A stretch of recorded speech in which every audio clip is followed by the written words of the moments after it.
Yes, good morning students. आज का जो टॉपिक है वो है relation between degree of dissociation alpha and want Hoff factor I. ठीक है, तो ये इसमें वियोजन की मात्रा और वांट ऑफ गुणांक के बीच में संबंध निकाल रहे हैं हम। तो सबसे पहले हम वियोजन की मात्रा को देखेंगे। तो when solute A dissociates into number of particle A, ठीक है, डिसोसिएट हो जाता है। इसे हमने पहले भी बताया था आपको, ये डिसोसिएट होकर ए सॉल्यूट के एन पार्टिकल्स में डिसोसिएट हो जाता है, विलोजित हो जाता है ए विलय। ठीक है, तो इसकी स्टार्टिंग में जब यानी कि प्रारंभिक जो सांद्रता थी, इनिशियल कंसंट्रेशन, वो हमने सपोज करो कि विलय का 1 मोल ले रखा है, 1 मोल ले रखा है। तो 1 मोल स्टार्टिंग में उसमें डिसोसिएशन नहीं होता वियोजन में, तो इसकी मात्रा 0 थी। लेकिन साम्य पर इस 1 मोल में से सपोज करिए कि जो अल्फा था वो डिसोसिएट होकर ये बना रहा है एन पार्टिकल्स ऑफ सोल्यूट ए। ठीक है, तो 1 में से अल्फा गया तो जो रिमेनिंग बचा वो कितना बचा शेष, यानी साम्य पर जो सांद्रता आई यानी कंसंट्रेशन एट इक्विलिब्रियम जो हमें मिली वो मिली 1 माइनस अल्फा। अल्फा को माइनस कर दिया। ठीक है, तो कितने नंबर ऑफ पार्टिकल्स बनेंगे आफ्टर डिसोसिएशन? बनेंगे n into alpha. Alpha dissociate हो गए और नंबर ऑफ पार्टिकल जो डिसोसिएट होने वाले थे वो n थे, तो n से मल्टीप्लाई कर दिया अल्फा को, और 1 में से अल्फा डिसोसिएट हो गए, 1 मोल में से अल्फा वियोजित हो गए, उन्होंने n अल्फा बना दिए। ठीक है, और एक जो बचे हैं शेष सांद्रता है वो 1 माइनस अल्फा आ जाएगी। ठीक है, तो साम्य पर कुल आयनों की संख्या जो हो जाएगी, साम्य में कुल आयनों की संख्या, number of total ions at equilibrium is equal to, अब इक्विलिब्रियम में कितने कितने हैं, एक तो 1 माइनस अल्फा और एन अल्फा, तो 1 minus alpha plus n alpha, और total number of ions at equilibrium is equal to 1 plus, अब अल्फा कॉमन ले लिया इन दोनों में से, तो अल्फा और प्लस की वैल्यू हमने पहले ली, तो अल्फा को कॉमन ले लिया तो n माइनस 1 आ जाएगा। ठीक है, इसको आप पॉज करके वीडियो को और एक बार ध्यान से देख लेना कि कैसे आई ये टर्म से ये टर्म। अल्फा को कॉमन ले लिया दोनों में से, प्लस की टर्म पहले लिख ली और अल्फा कॉमन निकाल कर, और जो रिमेनिंग बचा वो n बचा यहाँ पर, और यहाँ पे 1 रह गया, तो n माइनस 1। ठीक है, now total number of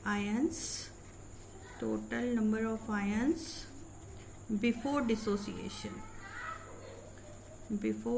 dissociation, वियोजन के पहले कुल आयनों की संख्या कितनी थी, 1 मोल, तो वो हम सिंपल 1 मोल लिख देते हैं।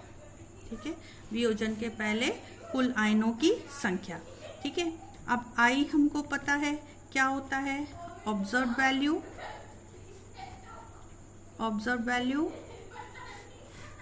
अपॉन थ्योरेटिकल वैल्यू या कैलकुलेटेड वैल्यू, एक ही बात है। तो ऑब्जर्व वैल्यू जो थी वो क्या आई, 1 माइनस अल्फा n माइनस 1, क्योंकि total number of ions at equilibrium, जो इक्विलिब्रियम पे थे आफ्टर डिसोसिएशन इतने थे, और बिफोर डिसोसिएशन 1 मोल थे, तो आफ्टर डिसोसिएशन आपकी ऑब्जर्व वैल्यू हो गई और बिफोर डिसोसिएशन आपकी थ्योरेटिकल वैल्यू हो गई। ठीक है, तो इजिकल टू मैं यहीं पे इसकी वैल्यू लिख रही हूँ, ये वाली बिफोर आफ्टर डिसोसिएशन, वियोजन के बाद आयनों की जो संख्या है वो बटा वियोजन के पहले जो आयनों की संख्या थी वो। तो वियोजन के बाद आयनों की संख्या साम्य पर कितनी है, 1 प्लस अल्फा n-1 अपॉन, और डिसोसिएशन यानी वियोजन के पहले कितनी थी, 1 मोल, तो अपॉन 1। तो I इज इक्वल टू क्या आ गया, 1 plus alpha n-1 upon 1, correct. अब यहाँ पर इसको सॉल्व कर लेते हैं हम। तो I इज इक्वल टू, और करके I is equal to 1 plus alpha n-1, और करके हम कर सकते हैं I-1, 1 को इधर ले गए, is equal to alpha n-1। Therefore alpha is equal to क्या आ गया, I-1 अपॉन n-1।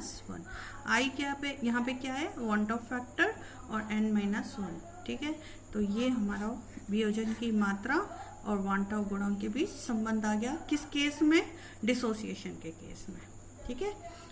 ये इस तरह से निकल गया। अब एसोसिएशन के केस में यानी संगुणन के केस में हम इसको कैसे करेंगे, अब वो बताती हूँ मैं।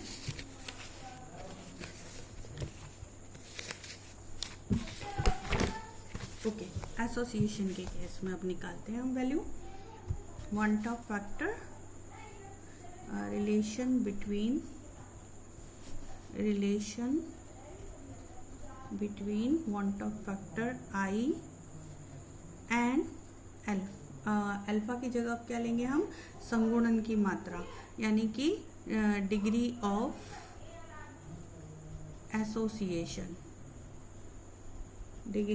एसोसिएशन, इसे भी हम अल्फा से ही डिनोट कर रहे हैं, ठीक है। डिग्री ऑफ डिसोसिएशन और I, इन दोनों के बीच में रिलेशन।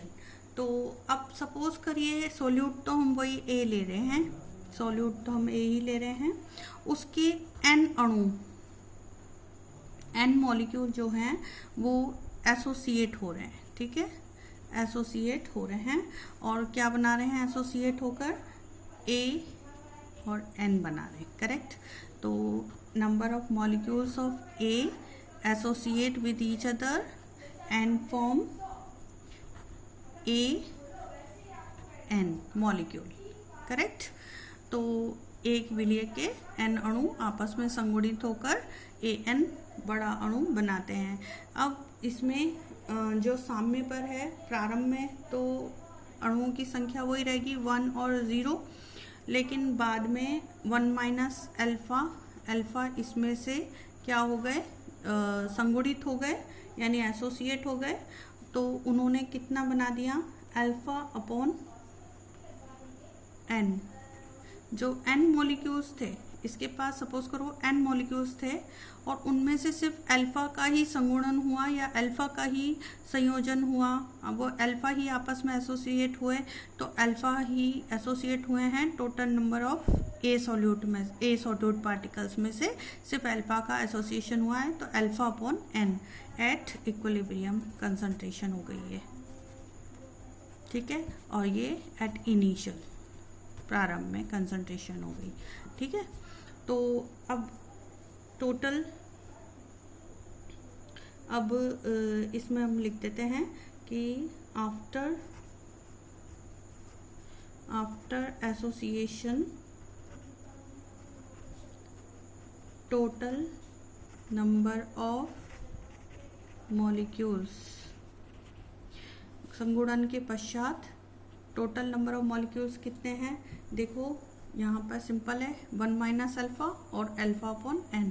तो 1 minus alpha plus alpha upon N, ठीक है। और बिफोर एसोसिएशन कितने थे, यानी कि संगुणन के पहले कितने थे, before association total number of molecules is equal to 1 mole लिए थे, ठीक है। तो I इज इक्वल टू क्या हो गया, ऑब्जर्व वैल्यू, वही पहले की तरह लेंगे, observe value upon theoretical value और कैलकुलेटेड वैल्यू, और इसकी जगह ऑब्जर्व वैल्यू की जगह हम क्या ले सकते हैं, before association after association total number of molecules upon before association total number of molecules. संगुणन के बाद अणुओं की संख्या और बटा संगुणन के पहले विलय के कणों की संख्या। ठीक है, तो या प्रेक्षित मान या अपॉन सैद्धांतिक मान। तो ये अब मैं रख रही हूँ यहाँ पे। तो I इजिकल टू हो गया 1 minus alpha plus alpha upon n, क्योंकि आफ्टर एसोसिएशन कितने हैं 1 minus alpha plus alpha upon n, ये रख दिया। और upon total number of molecules before association कितने थे 1। ठीक है, अब इसको सॉल्व कर लेंगे हम। तो सॉल्व कैसे करेंगे, तो या I is equal to 1 minus alpha plus alpha upon n, तो I इजिकल टू 1, अब अल्फा कॉमन ले लेते हैं इसमें से, तो 1 प्लस, पहले प्लस की टर्म ले लेते हैं, plus alpha 1 upon n minus 1, ये हो गया। पॉज करके देख लेना वीडियो को। I minus 1 is equal to alpha और 1 अपॉन एन माइनस 1 का यदि हम एलसीएम लें तो अपॉन एन आ जाएगा और ऊपर 1 माइनस एन आ जाएगा।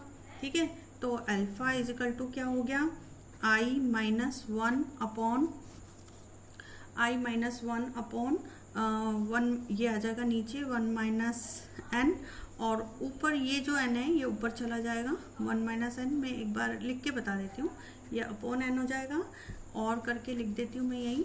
और अल्फा इजिकल टू ये जो एन आया है ये ऊपर आ जाएगा, तो n I minus 1 upon 1 minus n. तो संगुणन के लिए या फॉर एसोसिएशन के लिए जो अल्फा है डिग्री ऑफ एसोसिएशन और वांट ऑफ फैक्टर के बीच में रिलेशन इस फॉर्मूले से निकल जाता है। ठीक है, तो ये एक डेरिवेशन हो गया, ये मैंने नोट्स में भी लिखा हुआ है, तो आप नोट्स में से कर लीजिएगा, है ना, और वीडियो देख लेना। एक क्वेश्चन कर लेते हैं, इस पे छोटा सा क्वेश्चन है वांट ऑफ फैक्टर पे, बहुत इजी सा क्वेश्चन है। देखो, calculate osmotic pressure of solution, osmotic pressure निकालना है सॉल्यूशन का, यानी पाई निकालना है। It means osmotic pressure means हमको पाई की कैलकुलेशन करनी है। इफ़ 0.1 मोलर सॉल्यूशन, यानी कि जो कंसंट्रेशन है सॉल्यूशन की C, वो सांद्रता वो 0.1 दे रखी है, सॉल्ट आपको ये दे रखा है लवण, और ये डिसोसिएट हो रहा है, डिसोसिएट 46% में वियोजित हो रहा है, और 298 केल्विन टेम्परेचर दे रखा है। तो सिंपल सा सबसे पहले फॉर्मूला लगा देते हैं हम, इसका सॉल्यूशन करते हैं हम इसको। देखो, pi is equal to I into CRT, correct. वैसे तो होता है pi is equal to CRT, but van't Hoff factor का यूज़ करना होता है हमें, क्योंकि यदि विलय के कण वियोजित या संयोजित होते हैं, संगुणित होते हैं, तो फिर वो वैल्यू जो है वो भिन्न आती है थ्योरेटिकल वैल्यू से। तो इसलिए थ्योरेटिकल वैल्यू के सेम लाने के लिए हम वियोजन की मात्रा और degree of want Hoff factor को मल्टीप्लाई कर देते हैं। तो वांट ऑफ फैक्टर जो है आई, यहाँ पर हम CRT कंसंट्रेशन क्या क्या हमें दे रखा है पहले हम वो निकालते हैं। देखो, C कितनी दे रखी है, सांद्रता 0.1, ठीक है। R हम रखेंगे 0.82, ठीक है, एटमॉस्फेरिक प्रेशर पे रख देते हैं। और T हमको दे रखा है, टेम्परेचर हमको दे रखा है इसका 290, है ना, तो 290 दे रखा है, ये भी दे रखा है। तो हमारे पास तो C है, R है, T भी है, सिर्फ I हमें निकालना है, ओनली वांट ऑफ फैक्टर निकालना है। तो डिग्री ऑफ डिसोसिएशन और वांट ऑफ फैक्टर के बीच में अभी थोड़ी देर पहले ही मैंने रिलेशन निकाला था, I is equal to 1 plus alpha n minus 1, ये निकाला था। तो उसमें अल्फा की वैल्यू जो होगी I is equal to 1 plus alpha, यानी डिग्री ऑफ डिसोसिएशन कितना है 46% है, तो 46 अपॉन 100 46% हो गया। और n की वैल्यू हमको यहाँ पे कैलकुलेट करनी है। तो n क्या होता है मैं आपको बता दूँ कि जैसे डिसोसिएशन के लिए, अब मैं बताती हूँ आपको साइड में, कि जैसे अपना सोल्ट है K4FeCN6, करेक्ट। अब ये डिसोसिएट होकर कितने आयंस देगा, 4, तो K प्लस के देगा। और ये कोऑर्डिनेशन कंपाउंड है, जुड़ा हुआ रहता है, पूरी तरह से डिसोसिएट नहीं होता, तो ये नंबर ऑफ आयन 1 है, ठीक है। तो 1 हमें मिलेगा FeCN6, ठीक है, 4 माइनस। तो एक ये मिला है, 4 ये मिले हैं, तो टोटल कितने हो गए? 4 + 1 = 5। तो n की वैल्यू यहाँ पे क्या आ गई? 5। तो n हम रख देंगे n = 5। तो n की वैल्यू हम रख देंगे 5 1 - 1। तो ये हो जाएगा I = 1 + 46/100 × 4। ठीक है, इसको सॉल्व कर लो तो सॉल्व करके आ जाता है 1 + 0.46 × 4 और या फिर आ जाता है 1 + 1.84 = 2.84 के लगभग आ जाता है आई। अब इस आई की वैल्यू को हम यहाँ पर पुट कर देते हैं तो आंसर आ जाएगा। तो पाई = हो जाएगा, पाई = आई की वैल्यू रख दी 2.84, ठीक है, और सी की वैल्यू इंटू मल्टीप्लाई, सी की वैल्यू कितनी थी? 0.1 मल्टीप्लाई आर की वैल्यू 0.82 और टेम्परेचर था हमारा 290। ठीक है, इन सबको अपन ने सॉल्व कर लिया तो इसका आंसर आ जाता है 6.75 ATM के लगभग। आप निकाल के कैलकुलेट करके देख लेना तो आपका ये आंसर हो जाएगा 6.75 ATM प्रेशर। तो इस तरह से हम वैल्यू निकाल लेते हैं। क्या किया है एक बार फिर से सुन लीजिए। पाई = CRT होता है, वांट फैक्टर से हमें मल्टीप्लाई करना होता है चारों कॉलिगेटिव प्रॉपर्टी को। तो आई से हमने मल्टीप्लाई कर दिया है तो पाई = ICRT हो गया। कंसंट्रेशन क्वेश्चन में दी हुई थी, आर दिया हुआ था, टी दिया हुआ था, सिर्फ हमने आई की वैल्यू निकालनी थी। I for degree of dissociation के लिए आई और अल्फा के बीच में जो रिलेशन होता है वो होता है आई = 1 + α(n-1)। अल्फा की वैल्यू दी हुई थी 46%, तो 46/100 हो गया। एन की वैल्यू हमने निकाली कि K4 में 4K+ और 1 इस आयन में डिसोसिएट होता है, 4 तो K+ के और 1 ये पूरा आयन, तो 4 + 1 4 + 1 5। तो एन की वैल्यू 5 है तो 5 - 1 हो गया और इसको कैलकुलेट करके जब हम पूरा निकालेंगे तो आई की वैल्यू 2.84 आएगी। उस वैल्यू को हम यहाँ पर रख देते हैं और बाकी सारी वैल्यू रख कर और आंसर निकाल लेते हैं। ठीक है, थैंक यू वेरी मच।